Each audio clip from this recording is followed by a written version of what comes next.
মাধ্যমিক, হাই মাদ্রাসা ও সিনিয়র মাদ্রাসার আলিম পরীক্ষার্থীদের শুভ কামনা করে তোমাদের জরুরি কয়েকটি বিষয় নিয়ে আমি আজ কিছু কথা বলবো।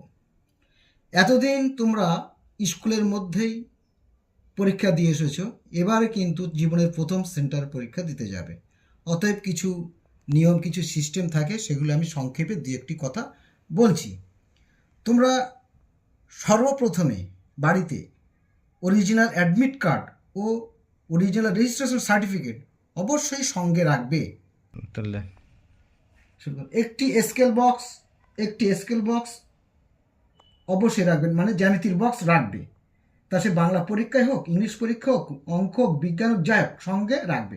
আর সেই সাথে সাথে কয়েকটি নীল কালির পেন ও কয়েকটা কালো কালির পেন, অন্তত তিনটি করে রাখবে। এবং সেটা কয়েকটা দিন আগে একটু বা কিছুটা লেখালেখি করবে, যাতে কলমের কোনো লিখতে গিয়ে কোনো যেন বাধার সৃষ্টি না, সেইভাবে নিয়ে।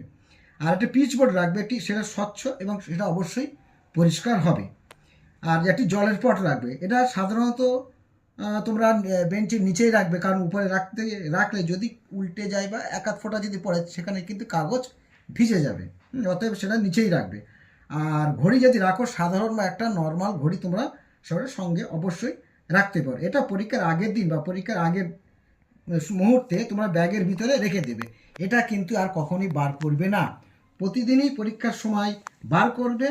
সেখানে তোমাদের পরীক্ষার যে খাতা দেবে, সেখানে পরীক্ষা রোল আলাদা, নাম্বার আলাদা, এটা কিন্তু আলাদা আলাদা লিখতে হবে, নাম লিখতে হবে।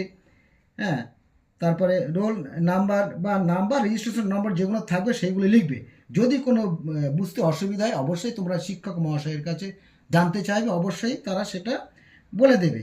আর তোমাদের পরীক্ষা শেষ হয়ে গেলে ওই অ্যাডমিট কার্ড এবং রেজিস্ট্রেশন সার্টিফিকেট তোমরা অবশ্যই ব্যাগের মধ্যে রাখবে। সেটা কিন্তু সেই পরীক্ষার শেষ দিন পর্যন্ত রাখবে, প্রতিদিন বার করবে, লিখবে, আবার রাখবে। আর বাড়িতে এনে বার করার কোনো দরকার নেই। তোমাদের পরীক্ষা শুরু 10:45 থেকে শুরু এবং 2টো পর্যন্ত। এবং তোমরা বার হবে সেন্টারে। প্রথম দিন তোমরা বার হবে, সেন্টার পৌঁছতে যদি 30 মিনিট সময় লাগে, অন্তত আরও 30 মিনিট আগে বার হবে, অর্থাৎ আরও 15 মিনিট যোগ করে তোমাকে অন্তত সেদিন 9টার সময় অন্তত বার হবে। আধ ঘন্টা যদি যেতে সময় লাগে, অন্তত তোমরা সেদিন 9টায় বার হবে। অতএব ওখানে পৌঁছতে সময় তোমাদের লাগবে 9:30। এবার তোমাদের পরীক্ষার হলে ঢোকাবে বা গেটে তোমাদের কিন্তু অ্যাডমিট কার্ড দেখিয়ে ঢোকাতে হবে। অবশ্যই তোমার অ্যাডমিট কার্ড সেটা অবশ্যই দেখাবে। তারপর তোমরা ঢুকে যাবে। তারপর তোমাদের রোল এবং নাম্বার এবং কোন রুম, সেখানে তোমাদের স্কুলের গেটে বা তোমাদের স্কুলের গায়ে কিন্তু সেটা সাঁটা থাকবে, তোমরা সেটা অবশ্যই দেখবে। এবং তোমাদের যদি বুঝতে অসুবিধা হয় কোন রুম নাম্বার বা কোথায় আমার, সেটা কিন্তু স্কুলের শিক্ষককে বললে অবশ্যই তারা বলে দেবে এবং সেটা তোমাদের বুঝিয়ে দেবে। এবং অন্য দিন তোমরা 30 মিনিট আগে, অর্থাৎ আরও 15 মিনিট ওই যোগ করে, অর্থাৎ 45 মিনিট আগে বার হলেই যথেষ্ট। সেন্টারে কোনো কিছু ইলেকট্রনিক্স ডিভাইস, এরকম ইলেকট্রনিক্স ডিভাইসে ঘড়ি হতে পারে বা অন্য যে কোনো কিছুই হতে পারে, সেগুলো কিন্তু তোমরা ঘড়ি বা যে কোনো কিছু তোমরা কিন্তু অবশ্যই নিয়ে যাবে। ক্যালকুলেটর হতে পারে, নিয়ে যাবে না। বা কোনো কাগজে লিখে নিয়ে যাওয়া বা টোকাটিকে একদম তোমরা করবে না। তোমাদের 10:45 তোমাদের প্রশ্নপত্র দেবে, জাস্ট প্রশ্ন দেখার জন্য। 15 মিনিট বাদে, 15 মিনিট প্রশ্ন দেখার পর তোমাদের আনসার শিট দেবে, সেখানেই তোমাদের লিখতে হবে।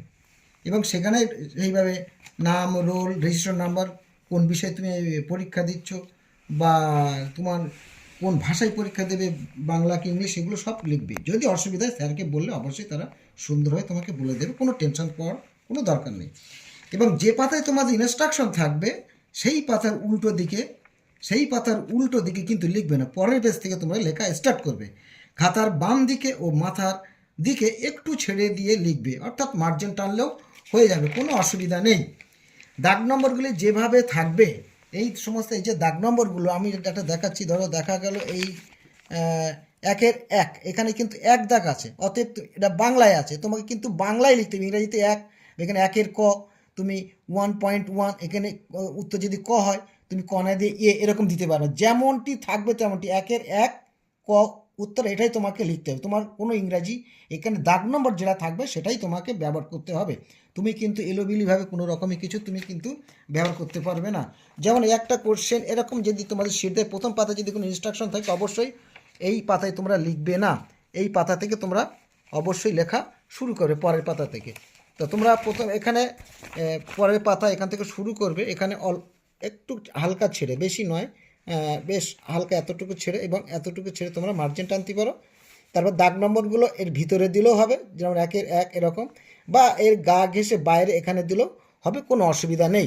হ্যাঁ, আনসার যেটা হবে সেটা লিখে দিয়ে চলে যাবে।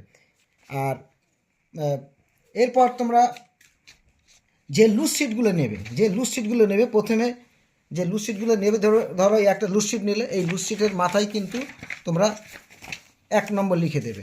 ধরো এই লুজ শিটটা নিলে, এই লুজ শিটের মাথায় তোমরা লিখবে, এটা আমি 1 নম্বর লুজ শিট নিলাম, এটা লিখবে। পরে যদি আরেকটা লুজ নাও, সেই লুজ শিটের মাথায় তোমরা অবশ্যই একটু ছোট করে একটা 2 লিখবে। এরকমভাবে 2, 3, 4 লিখবে, কারণ শেষে যখন তোমাদের মেন খাতাটা যখন দেবে, এই মেন খাতার এই যে মেন খাতাটার পিছনে কিন্তু তোমাদের 1 নম্বর, এই 2 নম্বর এইভাবে কিন্তু দিয়ে তোমরা পিন আপ করে জমা দেবে। হ্যাঁ, তো যাই হোক, প্রথমে তোমরা এমসিকিউ করবে, তারপর শর্ট কোশ্চেনগুলো করবে, তারপর দাগ নম্বর যদি পরপর করতে চাও করবে, যদি না হয় তাহলে কিন্তু তোমরা যেটা আগে হবে সেইটাই দেবে। অতএব দাগ নম্বর অবশ্যই যেমনটা থাকবে তেমনটি দেবে, তোমাদের নিজের মতো দেবে না।